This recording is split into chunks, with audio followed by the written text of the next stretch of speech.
Hey traders, Park here with another indicator. Today I'm going to introduce you to my gap indicator. As you can see, you got the bubbles to say gap up and gap down, and then you have the clouds. The indicator is customizable. If you don't like the colors that I've chosen for this cloud, you can go in there, you can change it.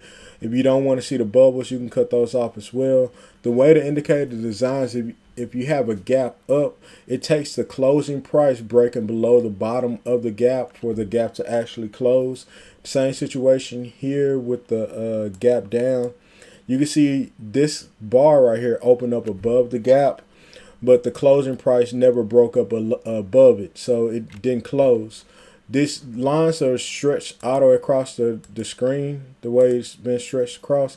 This was the last gap down, and this is the current gap up.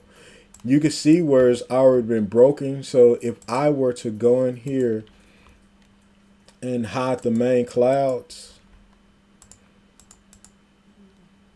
you can see it doesn't exist anymore. And when those are broken, just like down here, you can see this actually act as resistance. So you don't have that main cloud stretched out over the screen anymore. But you still have these other gaps down here where these gaps have not been filled. This one's been filled, so that's not going to show. But this one right here is still stretching out, and these ones below it, these gap ups. So they might act as potential areas of support resistance. This stock right here is Mara. I mentioned this stock and really just need to get above 10, and you can see what happened actually did after it did get above 10. And you can see right here this gap down, and you can see where this gap up. Instead of even filling the gap, it just gapped up. But that's what the indicator will do once these gaps are filled. They'll go away. They'll track them. What the indicator does, it tracks 20 gaps. And, excuse me, once the gap limit is reached, it'll stop tracking that gap even though it has not been filled, and it'll recycle and go to another one. But that's why you probably don't want to use this over, I have it set over 10 years, but probably over 5 years, depending on if you have a real gappy stock or not. I know one gappy stock is K-Web. I think that's it. This Chinese stock right here, it's just full of gaps.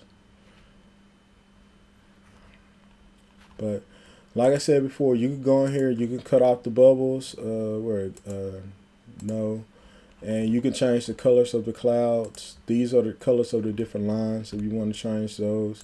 So if I wanted to do my gap up as white and my gap down as yellow, I can just change it like that. And everything's now changed.